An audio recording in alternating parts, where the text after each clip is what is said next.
In questo video impareremo a realizzare un disco cromatico. Il video è un estratto di una lezione completa che potete scaricare e richiederla nel primo link in descrizione. Iniziamo subito preparando una tavolozza con i colori primari. Iniziamo con il giallo.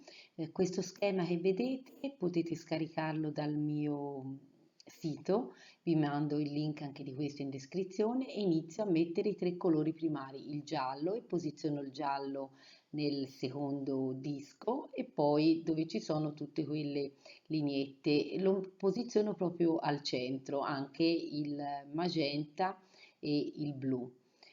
Poi inizio lavorando i colori mescolati in parti uguali. Dovete tenerli abbastanza distanti e combinarli a due. Iniziamo per esempio con il rosso e il blu. Nel mezzo metterete, vedete, il viola e poi andando più verso il blu, aggiungendo sempre più blu a quel viola che abbiamo trovato e aggiungendo sempre più rosso al viola che abbiamo trovato, ci avvicineremo sempre più al rosso, sempre più al blu.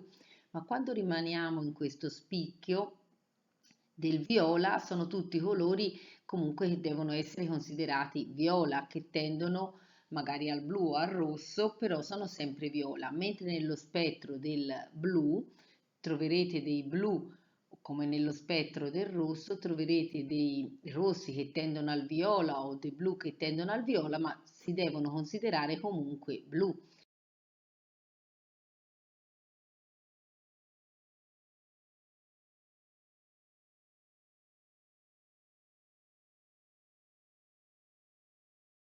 Questi che sto mettendo ora si devono considerare comunque rossi, anche se sono dei rossi che tendono un po' al violetto. Questo lavoro viene fatto su tutti i colori appunto primari e vedrete che partendo con solo tre primari si possono ottenere tutti i colori. In questo caso ho fatto l'arancio mettendo il giallo con il rosso e vale lo stesso discorso. Andando verso il rosso, aggiungendo sempre più rosso, il colore diventerà poi un rosso arancio e se sono nella fascia del rosso deve essere considerato comunque un colore rosso, mentre nella fascia dell'arancio devo fare un colore in maniera tale che comunque in questa fascia, in questo spicchio qui rimanga sempre un arancio.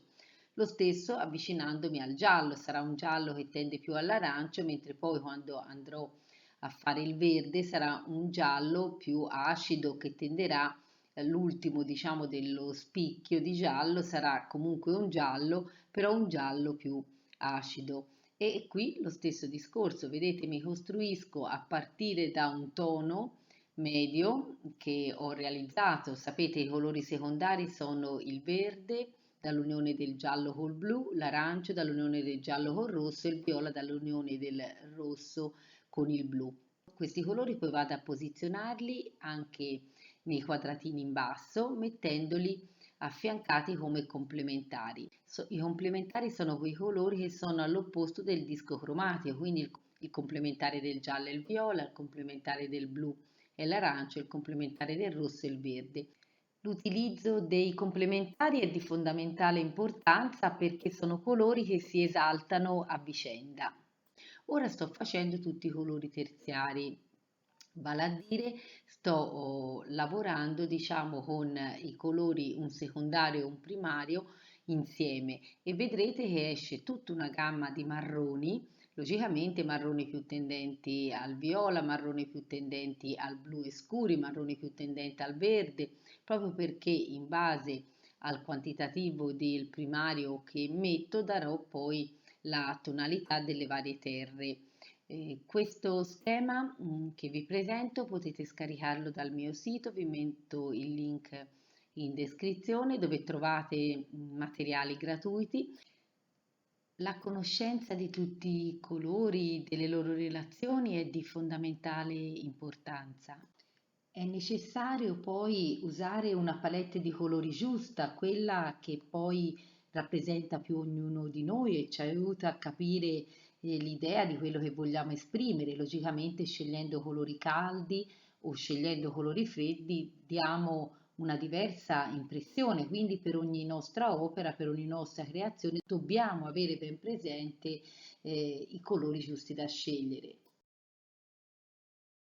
Al centro viene messo il famoso bistro. Il bistro è una sorta di colore che deriva dall'unione un po' di tutti i colori, viene un grigio neutro che si usa spesso per fare le ombre. Poi nelle due fasce laterali a sinistra potete mettere i colori caldi e i colori freddi a vostra scelta, quindi colori caldi legati al giallo, al rosso, a tutto quello che richiama il fuoco, per esempio. Qui ora sto mettendo i vari colori, ognuno di voi può creare la sua scala di colori freddi o caldi, in questo caso freddi perché richiamano il colore del ghiaccio, richiamano l'idea appunto di freddo dell'inverno, mentre i colori caldi richiamano l'estate. Questo è il lavoro finito, grazie di avermi seguita.